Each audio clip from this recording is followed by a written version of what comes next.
What would you do if you had to walk 21 miles to work every single day, rain or shine, just to survive? Meet James Robertson, the man who never missed a day of work in over a decade without a car. But one viral moment changed everything. Every single day, for over 10 years, one man walked 21 miles to work.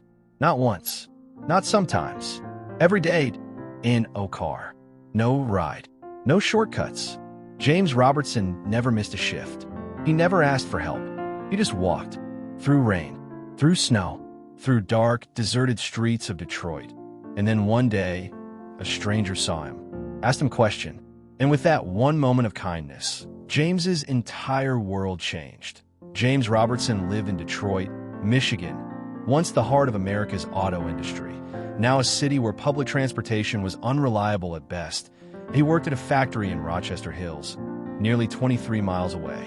He made just over $10 an hour, a wage that was barely enough to cover rent, food, and basic needs, let alone a car, insurance, or repairs. His old car broke down years ago, and he couldn't afford to fix it. The buses didn't run all the way to his factory job, so he walked. Every day, he would leave his house at 8 a.m. to catch the first bus, ride it as far as he could, then walk the remaining 7 to 8 hours to make it to his 2 p.m. shift. After working 8 hours, he'd walk the same distance back, getting home sometimes at 4 in the morning. He slept only a few hours each night. "I can't afford to miss work," he once said. "I don't complain. I just do what I got to do." James wasn't trying to be a hero. He wasn't making a statement. He was just doing what needed to be done. Thousands of cars passed James each day.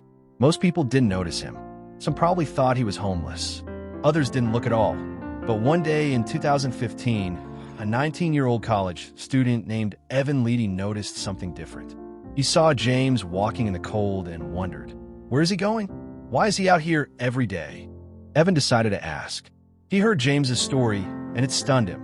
That night, Evan went home and started a GoFundMe page with a modest goal, $5,000, just enough to get James a used car. He shared James's story on social media, never expecting what would happen next. The post went viral overnight. News stations picked it up, blogs wrote about it, celebrities shared it, donations poured in from across the country, and even the world. People were moved by James's dedication, his quiet strength, and his humility. Within just a few days, the fundraiser skyrocketed past its goal. Not $5,000, not $10,000, but over $350,000 raised. Automotive companies stepped in to help. A brand new Ford Taurus was gifted to James by a local dealership. He was overwhelmed. "I don't believe this. I just can't believe it," he said through tears. After years of walking alone, unnoticed, unacknowledged, James had suddenly become a national symbol of hard work and integrity. But this story wasn't just about money. It was about being seen. For a decade, James walked through life invisible.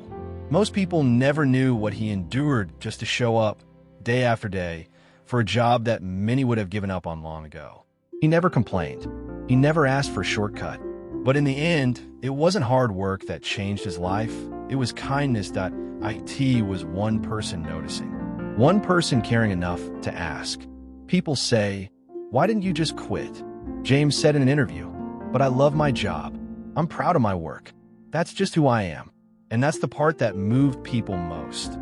Not what James got, but what he gave his all, every day, without expecting anything in return. That James's story is a powerful reminder that quiet heroes are everywhere. People who wake up, go to work, and fight silent battles, without applause or attention. And it's also a reminder that we have the power to change someone's life, with something as simple as noticing them. James didn't go viral because he asked for help. That he went viral because his story reminded us of something deeply human, that we are all connected, and that one small act of compassion can ripple across the world. Here's a question. How many Jameses are walking near you right now? Unnoticed, unseen. And what would happen if we just stopped and asked? Maybe that small gesture, that moment of kindness, could change everything. Because in the end, James's story isn't just about walking, that it's about being seen. The next time you pass someone walking alone, remember James, and maybe Be the one who asks the question that changes everything.